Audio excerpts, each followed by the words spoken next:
Hi, it's Dwyer, gamblersadvisory.com. Remember, the opinion you should follow should be your own. Just consider this video to be a second opinion from a complete stranger online. News has broken that fellow Jamaican Donovan Razor Ruddock, one of the most feared men in boxing in the late 80s and early 90s, is coming back. Keep in mind, Ruddock, many years ago, actually beat Lennox Lewis in the amateurs. And apparently Razor Ruddock is in shape. Apparently he's one of these fighters who continued a fitness regimen after he left the sport, and apparently has lost a lot of weight and looks great. Right? Here's the problem. Razor Ruddock is a one-handed fighter. When you watch him, we talk about one-handed fighters here. When you watch him, even though he fights out of an orthodox stance, understand his money maker is that left up front, right? I would encourage you to take a look at his professional fight against Lennox Lewis from the early 1990s. That fight is actually up on YouTube. And what you're going to see is that two-handed Lennox Lewis literally is they're keying on Razor Ruddock's left hand.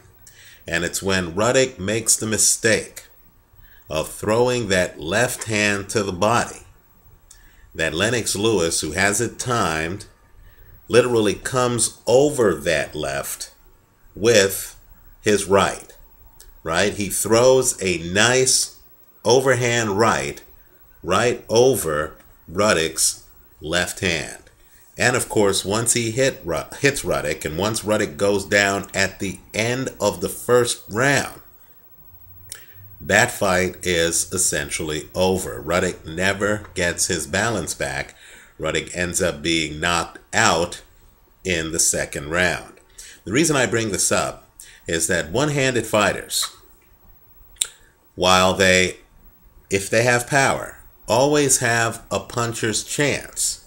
And while they can run through contenders, right? Because a contender might not be prepared for the guy's one punch, right? When they end up in the ring against a two-handed championship level fighter, they run into all kinds of problems. And what you're going to see is, because Ruddock is just trying to set up that left hand.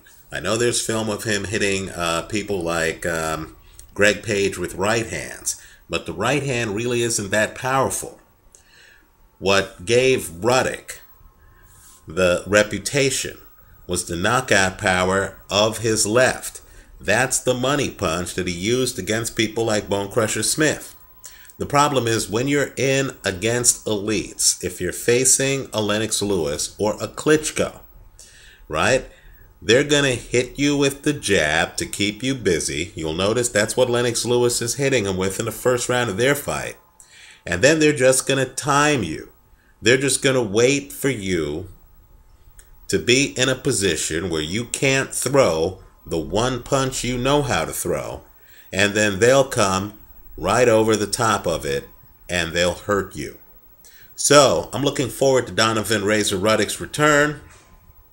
I don't expect him to beat the championship level fighters, the Klitschko brothers or Adelaide Solis, right? I think any fighter, any heavyweight who studies film and who has great defensive technique should be able to brace themselves for Razor Ruddock's lead left hand.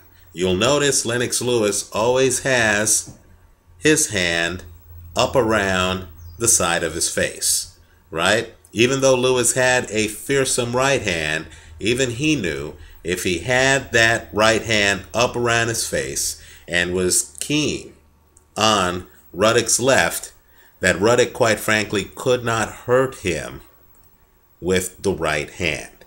If you think about it, Miguel Cotto has the same problem. You should privately in your head have a list of fighters who you feel are one-handed fighters, because when they face an excellent two-handed fighter, whatever the height, that one-handed fighter is going to be at a disadvantage.